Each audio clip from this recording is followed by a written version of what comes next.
গলা নিচু করে তিনি বললেন, এইসব কি শুনছি মিরু? কি সর্বনাশ! কি শুনছো ফুপু? কোন এক বদ ছেলে নাকি তোর সঙ্গে খাতির করেছে? বদ ছেলে তোমাকে কি বললো? যেসব ছেলেরা মেয়েদের সঙ্গে খাতির করে তারা অবশ্যই বদ। ছেলের সঙ্গে মেয়ের ভাব হবে না? ভাব হবে, বিয়ের পর হবে।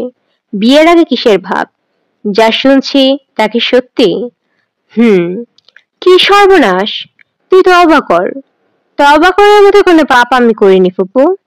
বেগানা পুরুষের সঙ্গে ঘুরে বেড়াচ্ছিস, এটা পাপ না? আমার তো এখন সন্দেহ হচ্ছে তোর গা ঘেঁষাঘেঁষি করে রিকশায় বসেছিস। তোমার সন্দেহ ভুল না ফুপু, আমরা প্রায়ই রিকশায় চড়ি। গায়ের সঙ্গে গা লাগে না? হুম, লাগে। যা অজু করে আয়, এক্ষুনি তোকে তওবা করাবো। ছেলেটাকে তোমার পছন্দ হবে, খুব ভালো ছেলে। অচেনা মেয়ের সঙ্গে এক রিকশায় ঘুরে বেড়ায়, সে ভালো ছেলে। তুই কি পাগল হয়ে গেলি? বার্সাতের সঙ্গে 10 মিনিট কথা বললে তুমি পটে যাবে। পটে যাবে? এটা কিরকম কথা? এই ধরনের নোংরা কথা আমার সঙ্গে বলবি না মিরু। তোর মুখে নোংরা কথা মানায় না। নোংরা কথা বললে যে অজু ভেঙে যায়, এই কথাটা কি তুই জানিস? বার্সাতকে তুমি 15 মিনিট যদি সময় দাও, তাহলে সে তোমার পোর্ট্রেট করে ফেলবে। সে পোর্ট্রেট দেখলে তোমার চোখ কপালে উঠে যাবে। পোর্ট্রেট করে ফেলবে মানে? পোর্ট্রেট আবার কি? তোমার ছবি এঁকে ফেলবে, এমন সুন্দর যে মনে হবে ক্যামেরায় তোলা। ছবি আঁকা তো খুবই গুনার কাজ। গুনার কাজ না সওয়াবের কাজ আমি জানি না, তবে তার আঁকা ছবি দেখলে তোমার আক্কেল গুলুম হয়ে যাবে। ছবি আঁকা কিভাবে শিখেছে শুনবে? না, আর শোনো না। বার্সাত একদিন গিয়েছে নিউ মার্কেটে, ফার্মেসি থেকে অ্যাসিডিটির ওষুধ কিনবে। ওর মারাত্মক অ্যাসিডিটি। যাই হোক, ওষুধ কিনতে গিয়ে দেখে ফার্মেসির সামনে এক লোক মেঝেতে বসে ফটোগ্রাফার দিয়ে পেন্সিলের ছবি আঁকাচ্ছে। 1 ফুট বাই 1 ফুট ছবি এঁকে সে 100 টাকা করে নেয়। বার্সাত লোকটার পাশে গিয়ে বসলো, 2 ঘন্টা ছবি আঁকা দেখলো, তারপর কাগজের দোকানে গিয়ে কাগজ কিনলো, পেন্সিল কিনলো। মেসে ফিরে নিজের পাসপোর্ট সাইজের ছবি দেখে একটা ছবি আঁকলো। খুবই সুন্দর হলো ছবিটা। এই তার শুরু। ছেলের ধৈর্য আছে। এটা ধৈর্য না, এর নাম ক্ষমতা। কোনো কিছু করতে হলে শুধু ধৈর্য হয় না, ক্ষমতা লাগে। বার্সাত ছবি আঁকার ক্ষমতা নিয়ে এসেছে, নিজে বুঝতে পারেনি। তবে সে পোর্ট্রেট ছাড়া আর কিছু করে না। যে পোর্ট্রেট এত ভালো পারে, সে সবকিছুই করতে পারবে। অথচ সে করবে না। তার নাকি মানুষের মুখ ছাড়া অন্য কিছু আঁকতে ভালো লাগে না। ফুপু তাকে দিয়ে তোমার একটা ছবি আঁকাবে, বোরকা ছাড়া ছবি? ফাজলামি করিস না তো। আচ্ছা ঠিক আছে, ছবি না আঁকালে তার সঙ্গে কিছুক্ষণ কথা বলো। কথা বলাতে তো দোষ নেই। কথা বলে কি হবে? কিছুক্ষণ কথা বললেই তাকে আপন মনে হবে। মনে হবে বাইরের কেউ না, ঘরের মানুষ সে। সে 3টা প্রাইভেট টিউশনি করে। যেসব বাচ্চাদের পড়ায় তাদের মায়ের সঙ্গে ওর খুবই খাতির। মায়েরা প্রায় তাকে খবর দিয়ে নিয়ে যায়, তাকে নিয়ে শপিং এ যায়, এটা ওটা কাজ করায়। সে কোনো কাজ তাকে দিয়ে নিখুঁত ভাবে করবে, প্রত্যেকটা কাজ। তার এক ছাত্রীর নানির চোখ অপারেশন হবে মাদ্রাজে। বার্সাত তাকে নিয়ে মাদ্রাজ থেকে চোখ অপারেশন করে নিয়ে এসেছে। মানুষটাকে তোমার এখন কেমন লাগছে ফুপু? নাইকাজ তো খই ভাজ টাইপ লাগছে। এক ধরনের মানুষই আছে যাদের নিজের কোনো কাজ থাকে না, তারা অন্যের কাজের জন্য লিপ্টে থাকে। ঠিক বলেছ ফুপু।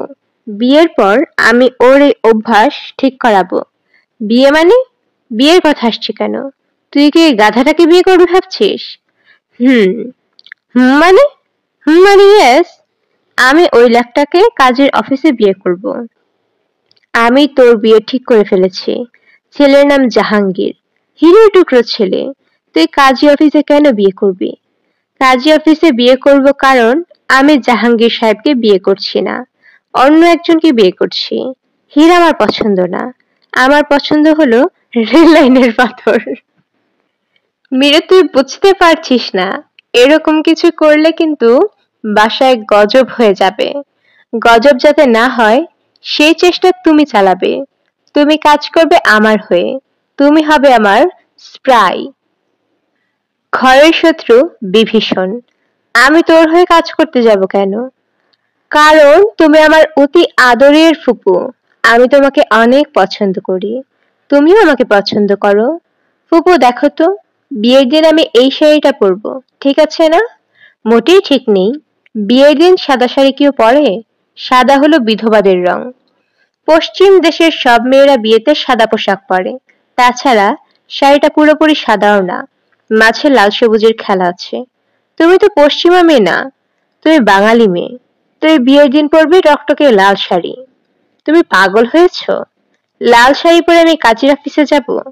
এক কাজ করো, শাড়ির উপর বরকা পরে ফেল, তাহলে কেউ বুঝবে না। এই বুদ্ধি খারাপ না, ঘোমটার নিচে খ্যামটা নাচে। কাল্পনিক কথোপকথন আর ভালো লাগছে না। এখন সত্যি সত্যি কারোর সঙ্গে কথা বলতে ইচ্ছে করছে। রুনির সঙ্গে টেলিফোন করা যায়, সে মনে হয় রাতে ঘুমায় না। মিরু যত রাতেই টেলিফোন করুক, দুইটা রিং বাজার আগেই রুনি টেলিফোন ধরে সহজ গলায় বলবে, হ্যালো। টেলিফোনটা থাকে বড় খালার ড্রয়িং রুমে। দুইটা রিং হবার সঙ্গে সঙ্গে টেলিফোন ধরতে হলে ড্রয়িং রুমে বসে থাকতে হয়। মীরার ধারণা তার বোন রাত 11টার পর ড্রয়িং রুমে চুপচাপ বসে থাকে। যার সঙ্গে ডিভোর্স হয়ে গেছে তার টেলিফোন কলের জন্য অপেক্ষা করে। সে কল আর আসে না। মীরা বলল, একবার রিং হবার পরই রুনি মিষ্টি গলায় বলল, হ্যালো, আমি মীরা। আপা তুমি জেগে আছো? হুম। ওই লোকের কি টেলিফোন করার কথা?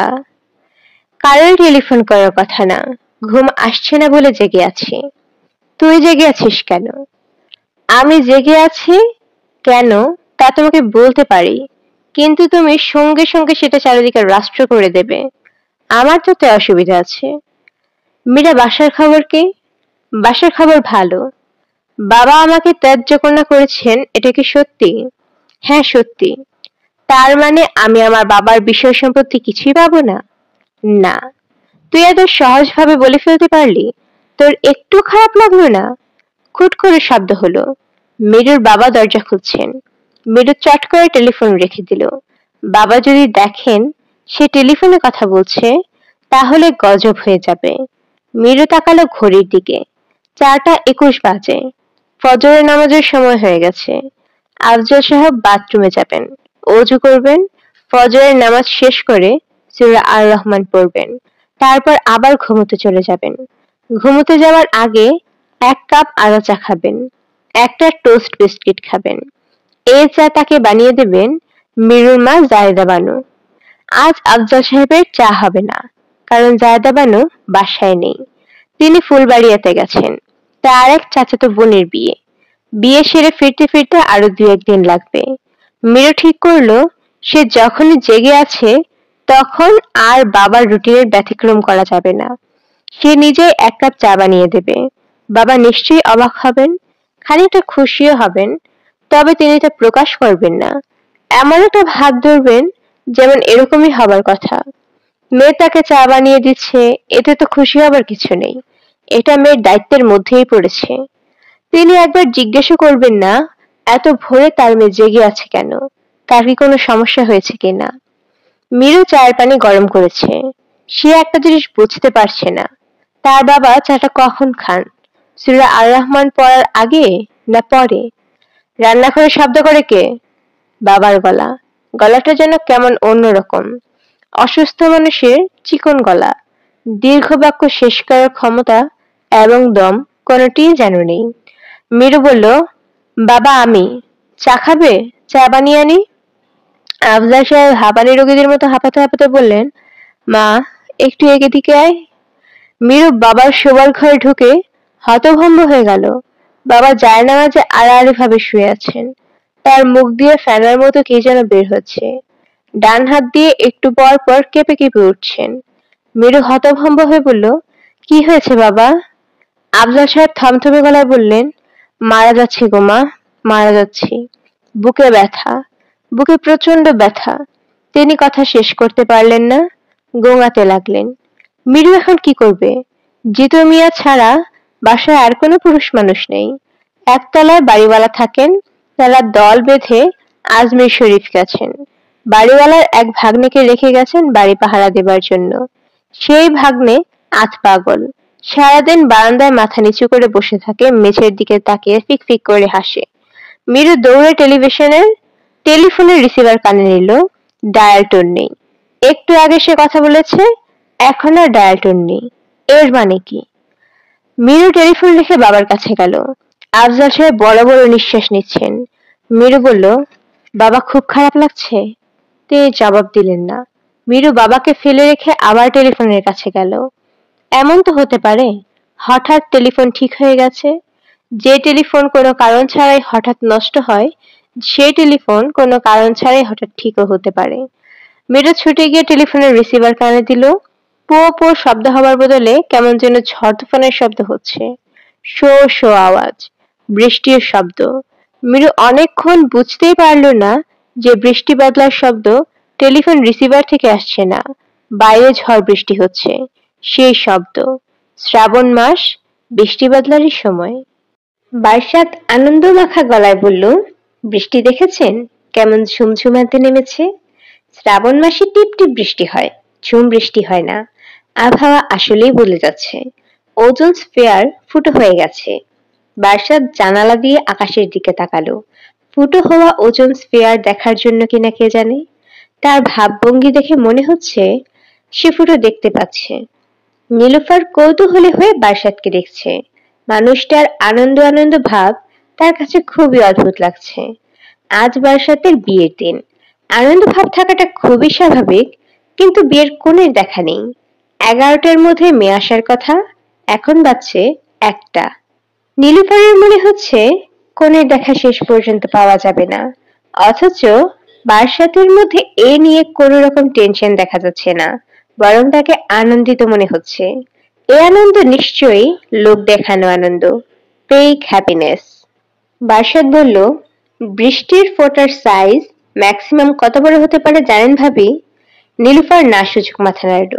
বার্ষাত বলল, বৃষ্টির ফোঁটার রেকর্ডের সবচেয়ে বড় সাইজ হলো পিং পং বলের সাইজ। ভেনেজুয়েলার 1870 সনে এই বৃষ্টির সাইজ মাপা হয়েছিল। সেখানকার চার্জের রেকর্ড বইয়ে রেকর্ড করা আছে। নীলুফার কিছু বলল না। সে এসেছে বার্ষাতের বিয়েতে একজন সাক্ষী হিসেবে। সে ভেবেছিল দুপুর 12টার মধ্যে সব শেষ হয়ে যাবে, সে চলে যেতে পারবে। তার ছেলের টুকটুকির স্কুল ছুটি হয় দুপুর 2টায়। তার আগেই তাকে আনতে যেতে হবে। ছেলেকে স্কুল থেকে আনার আর কেউ নেই। বার্ষাতকে চলে যাবার কথা বলতে মায়া লাগছে। নীলুফারের ধারণা বার্ষাত এখনো আশা করছে মীরা নামের মেয়েটা চলে আসবে। বার্ষাতের চেহারায় আনন্দ এখনো ঝলমল করছে। তাকে দেখতে সুন্দর লাগছে। হালকা হলুদ রঙের হাফ শার্ট পরেছে। শার্ট থেকে হলুদের আভা চলে আসছে তার মুখে। ভাবি চা খাবেন? না, আমি ঘন ঘন চা খাই না। বৃষ্টির দেখতে দেখতে চা খেতে ভালো লাগে। তুমি খাও। বার্ষাত আমার যখন উঠতে হয়, ছেলেকে স্কুল থেকে আনতে হবে। বার্ষাত বলল, ভাবি আমার মনে আছে, ওর স্কুল ছুটি হবে 2টায়। আপনাকে 1:30টার সময় উঠলেই চলবে। এখন আপনার হাতে 25 মিনিট সময় আছে। নীলুফার বলল, মেয়েটার বাসায় টেলিফোন নেই, তুমি টেলিফোনে খোঁজ নাও না কেন? এক ফাঁকে চেষ্টা করে এসেছি, ওদের টেলিফোন নষ্ট। রিং হয়? মনে হচ্ছে রিং হয়, কিন্তু কেউ ধরছে না। নীলুফার বলল, শেষ মুহূর্তে মেয়ে মত বদলায়নি তো? বার্ষাত বলল, বদলাতে পারে। মেয়েরা কেন জানি কাজের অফিসে এসে বিয়ে করার টেনশনটা আর নিতে পারে না। বাড়ি থেকে বের হওয়ার আগ মুহূর্তে মত বদলায়। কাজের মেয়ের সঙ্গে লুডো খেলতে বসে। লুডো খেলতে বসে মানে? কথার কথা বললাম। বার্ষাত হাসছে, শব্দ করেই হাসছে। নীলুফার বলল, হাসছো কেন? বার্ষাত বলল, মজার একটা কথা মনে পড়ে হাসছি। মাঝে মাঝে এমনও হয় কাজী অফিসের টেনশনের উত্তাপে 7 বছরের প্রেমও উড়ে যায়। প্রেমিককে চিনতেই পারে না। বিয়ে তো দিল্লি হলুজ দূরস্থ। প্রেমিককেই চিনতে পারবে না কেন? আমার নিজের চোখে দেখা। আমার বন্ধু রবিকুল কাজী অফিসে বিয়ে করবে, আমি সাক্ষী। মেয়ের বিকেলে আসার কথা, রাত 8টা বেজে গেল, মেয়ের কোনো খোঁজ নেই। রবিকুল গেল টেলিফোন করতে, মুখ শুকনো করে ফিরে এলো। মেয়ে তাকে চিনতে পারছে না। টেলিফোনে রাকিব যতই বলে আমি রাকিব, মেয়ে বলে কোন রাকিব? হাসছো কেন? মজাতে হাসছি ভাবি। নীলুফার বলল, তুমি মনে হয় সবকিছুতেই মজা পাও। বাসাত বলল, আসলে আমি কোনো কিছুতেই মজা পাই না, কিন্তু ভঙ্গি করি যেন মনে হয় সবকিছুতেই মজা পাচ্ছি। তার মানে তুমি এখন মজা পাচ্ছ না? একটু কম পাচ্ছি। মেয়েটার জন্য আর কতক্ষণ অপেক্ষা করবে? 4টা পর্যন্ত করব। 4টা কেন? মিরুকে বলে রেখেছিলাম আমি অবশ্যই 4টা পর্যন্ত অপেক্ষা করব। ভাবি, আপনার কি খিদে লেগেছে? কিছু খাবেন? এখানে একটা দোকান আছে, মিনি সিঙ্গারা পাওয়া যায়, প্রায় মার্বেলের সাইজের মতো, খেতে অসাধারণ। নিয়ে আসি? নীলুফারের মনে হলো বাসাতের খিদে পেয়েছে।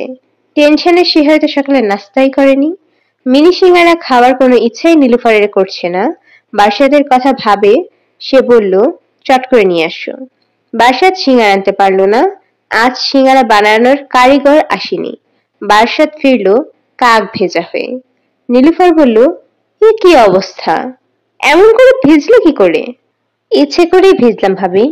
যখন দেখলাম সিঙ্গারা বানানোর কারিগর আসেনি, তখন এমন মেজাজ খারাপ হলো যে রাস্তায় কিছুক্ষণ দাঁড়িয়ে থাকলাম। বৃষ্টিতে ভিজে যদি গরম মেজাজ একটু ঠান্ডা হয়। ঠান্ডা হয়েছে? কিছুটা হয়েছে। নীলুফার বলল, আমাকে এখন যেতে হবে, তুমি অপেক্ষা করো। আমার মোবাইল টেলিফোন খোলা থাকবে। মেয়েটা যদি এসে পড়ে আমাকে টেলিফোন করবে। আচ্ছা। না এলেও করবে।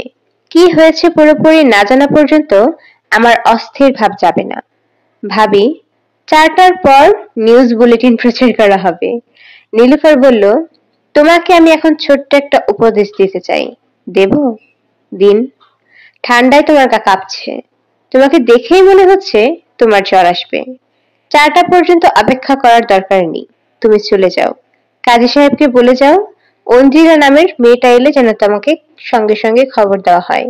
ঠিক আছে? বাসাত হাসলো, কিছু বলল না।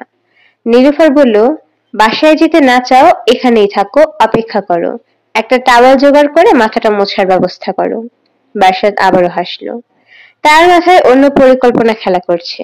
তার ইচ্ছা করছে ঝুম বৃষ্টিতে ভালো মতো ভিজে সত্যি সত্যি একটু অসুখ বাঁধাতে। বেশ কিছুদিন ধরে তার শরীর অতিরিক্ত রকমের ভালো যাচ্ছে। অসুখ বিসুখ কিছু হচ্ছে না। শেষবার হলো ভাইরাল ফিভার। বিছানায় 3 দিন শুয়ে থাকা। বিছানা থেকে উঠে বসলেই মাথা চক্কর দিত। চক্করটা খারাপ লাগতো না। পর্দা সরিয়ে আকাশের দিকে তাকালে চোখ কড়কড় করত, মাথা ধকধক করত। দুইটাই কেন জানি তার ভালো লাগতো। অসুখও উপভোগ করতে জানতে হয়।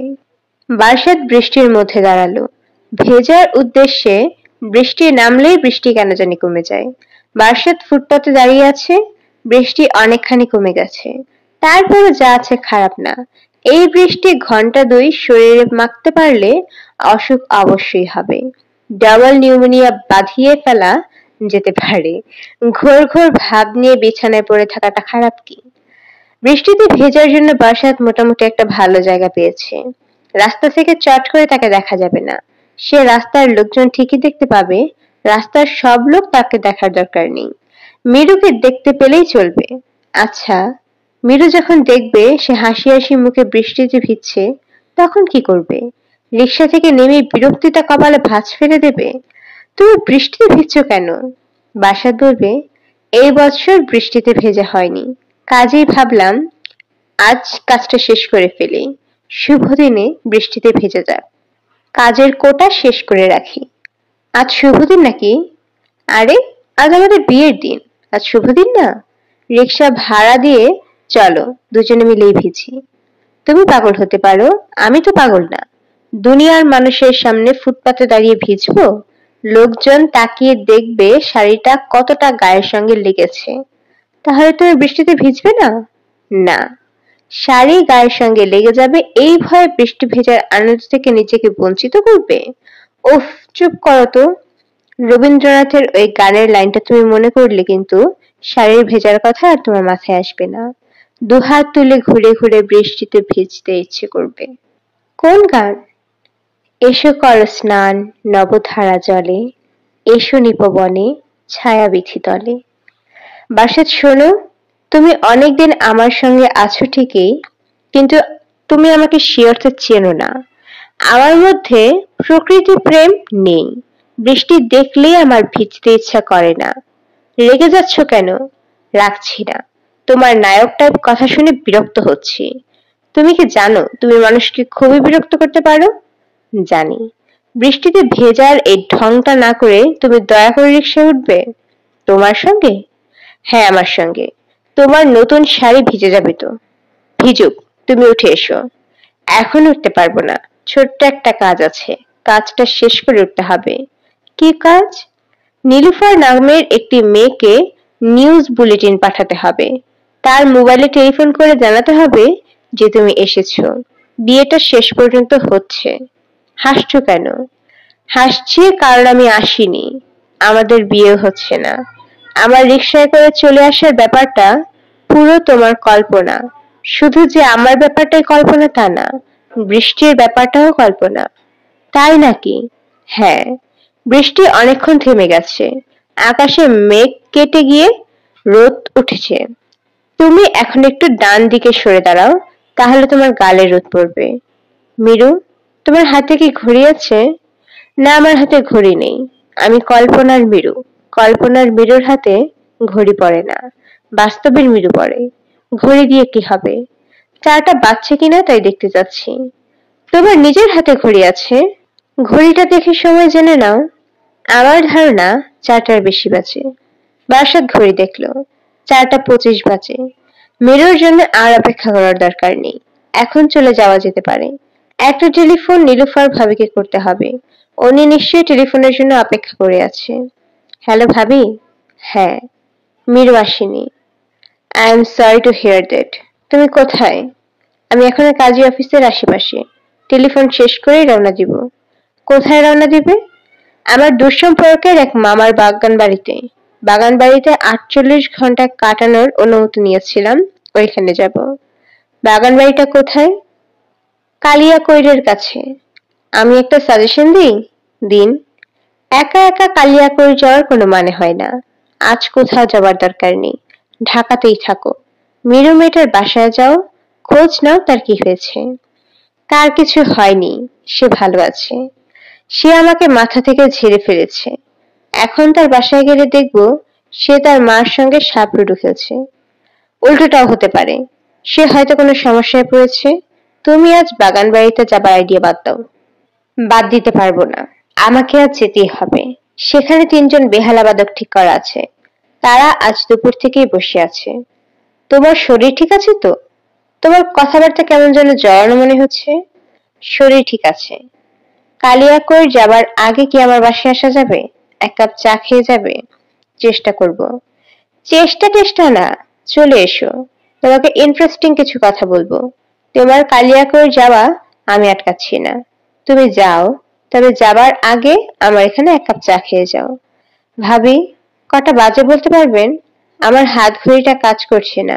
বৃষ্টিতে ভিজে নষ্ট হয়ে গেছে। এখন বাজছে 5টা 6। তুমি আসছো তো? বাসার জবাব না দিয়ে টেলিফোন রেখে দিল। সে পরিষ্কার বুঝতে পারছে তার জ্বর এসেছে। এই জ্বর চট করে যাবার জ্বর না। জ্বর তাকে ভোগাবে, চিৎ করে বিছানায় ফেলে দেবে। মিরু তার ছোট ফুপুর দিকে তাকিয়ে বলল, ফুপু কয়টা বাজে? সুলতানা বলল, 5টা 10 বাজে। মিরু বলল, ফুপু, আমি এখন চলে যাব। সুলতানা অবাক হয়ে বললেন, তোর বাবার এই অবস্থা তুই কোথায় চলে যাবি? তোর মাথাটা কি খারাপ হয়ে গেছে? মিরু বলল, বাবার অবস্থা এখন ভালো। ডাক্তাররা বলেছেন বিপদ কেটে গেছে। তোমরা সবাই চলে এসেছো, এখন আমার কি দরকার? তুই দেখি সত্যি সত্যি পাগল হয়ে গেছিস। তোর দরকার থাকবে না। তোমরা যা পারো করো। হাসপাতাল আমার পছন্দের জায়গা না। হাসপাতালে ঢুকলে আমার দম বন্ধ হয়ে আসে। দম বন্ধ অবস্থায় অনেকক্ষণ ধরে আছি, এখন আমাকে যেতেই হবে। কোথায় যেতে হবে? মিরু স্বাভাবিক গলায় বলল, কাজী অফিসে যাবো ফুপু, আজ আমার বিয়ে। সুলতানা বিরক্ত গলায় বললেন, সবসময় ঠাট্টা ফাজলামি করিস, এইসব ভালো না। তোর উপর দিয়ে খুব ধকল গেছে, বুঝতে পারছি মাথা উলিয়ে গেছে। যা কিছুক্ষণের জন্য ঘুরে আয়। নাসেরকে বলে দিচ্ছি ও তোকে নামিয়ে দেবে। নাসেরটা আবার কে? নাসেরের সঙ্গে তো আজ ভোরে 1 গাদা কথা বললি, এর মধ্যে ভুলে গেছিস? তোর কি হয়েছে বলতো? মীরু ক্লান্ত গলায় বলল, ফুপু আমার কিছু হয়নি, আমি ভালো আছি। আর শোনো, তোমাকে পৌঁছে দিতে হবে না, আমি রিক্সা নিয়ে নেব। নাসিরের সঙ্গে গাড়ি আছে, তুই রিক্সা নিয়ে যাবি কেন? তুই আয় তো আমার সঙ্গে, তোকে গাড়িতে তুলে দিয়ে আসি। মীরু অদ্ভুত ভঙ্গিতে হাসলো। সুলতানা বললেন, হাসছিস কেন? মীরু বলল, জানি না কেন হাসছি, মনে হয় আমার মাথা খারাপ হয়ে গেছে। সুলতানা বললেন, তুই এক কাজ কর, যেখানে যাবি আমাকে সঙ্গে করে নিয়ে যা, তোর ভাবভঙ্গি এলোমেলো, তোকে একা ছাড়া যাবে না। মীরু বলল, তুমি তোমার অসুস্থ ভাইকে ফেলে আমার সঙ্গে বেড়াতে বের হবে? নিজের ভাই মরে যাচ্ছে। সুলতানা বিরক্ত গলায় বললেন, মরে যাচ্ছে কি? কথা বলার স্টাইলটা তোর এরকম হয়ে যাচ্ছে কেন?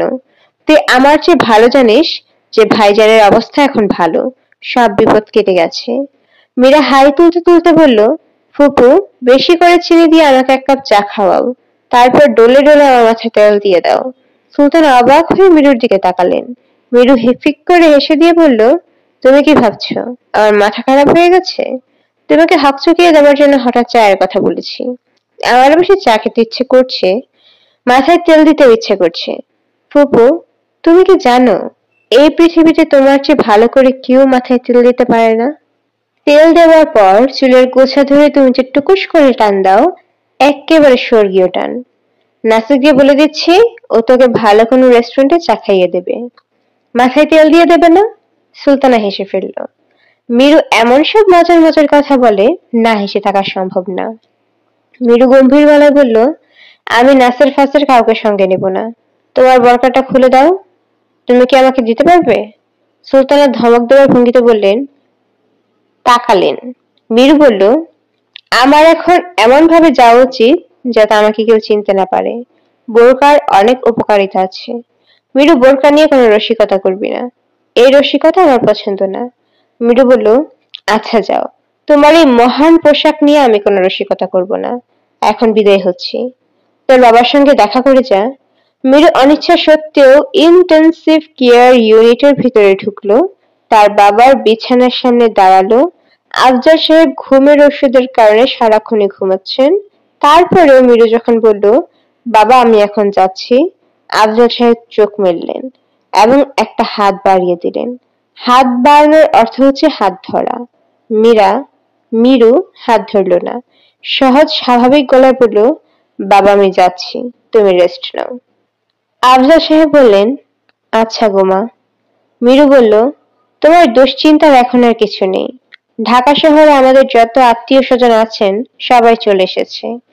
আজ বিকালে ঢাকার বাইরের আত্মীয় স্বজনরা আসতে শুরু করবেন। তারা কেউই সহজে যাবে না। চিড়িয়াখানা, শিশু পার্ক, লালবাগের কেল্লা এইসব দেখে বেড়াবে। আফজাল সাহেব মেয়ের কথায় হেসে ফেললেন। কারো রসিকতায় তিনি কখনো হাসেন এমন উদাহরণ নেই। হার্ট অ্যাটাকের পর সম্ভবত তার মানসিকতার কোনো পরিবর্তন হয়েছে। মীরুর কথা শুনে তিনি যে শুধু হাসলেন তা না, অনেকক্ষণ ধরে হাসলেন। মীরু বলল, বাবা তুমি ঘুমাও, ঘুমিয়ে ঘুমিয়ে হার্ট ঠিক করো, হার্টকে রেস্ট দাও। আফজাল সাহেব বললেন, তুই নিজেও রেস্ট নে, তোর উপর দিয়ে একটা বিরাট ধকল গেছে। বুকে ব্যথা ট্যাথা এসব এখন আর নেই তো? না। মীরু শোন, তুই না থাকলে তো আমি আজ মরেই যেতাম রে মা। আফজাল সাহেবের চোখে পানি এসে গেল। তার ইচ্ছা করলো কিছুক্ষণ মেয়ের হাত ধরে থাকতে। তিনি আবারও তার ডান হাত মেয়ের দিকে বাড়ালেন। মিনু এমন ভাব করলো যেন সে দেখতে পায়নি। হাত ধোয়াধুয়ি নাটক এখন তার করতে ইচ্ছে করছে না। নাসির নামের ভদ্রলোকের গাড়ি করে মীরু রওনা হয়েছে। ভদ্রলোক নিজে গাড়ি চালাচ্ছেন, কাজেই মীরুকে বসতে হয়েছে ড্রাইভারের পাশের সিটে। এই ভদ্রলোক কে? তাদের কোনো ধরনের আত্মীয় তা মীরু ধরতে পারছে না। ভোররাত থেকে ভদ্রলোক গাড়ি নিয়ে ডিউটি দিচ্ছেন, কাজেই ঘনিষ্ঠ আত্মীয় হবার কথা। ঘনিষ্ঠ আত্মীয় হলে মীরুর চেনার কথা, সে চিনতে পারছে না। মীরুর মনে ক্ষীণ সন্দেহ, এই ভদ্রলোকের সুলতানা ফুপুর ঠিক করা পাত্র, যার সঙ্গে মীরুর বিয়ে দেবার জন্য সুলতানা ফুপু প্রায় জীবন দিয়ে দিচ্ছেন। কিন্তু সে ছিলেন নাম তো নাসির না, তার নাম অন্য কিছু, মুঘল রাজবাদশাহ নামের একটা নাম। ভদ্রলোকের মাথা ভর্তি টাক, এরকম টেকো মাথার কাউকে ফুপু তার পাত্র হিসেবে ঠিক করবেন তা ভাবা যায় না। তাছাড়া পাত্ররা কখনো হাসপাতালে ডিউটি দেয় না, তারা ভার ধরে দূরে দাঁড়িয়ে থাকে। হাসপাতালে ডিউটি দেয় গরিব প্রেমিক।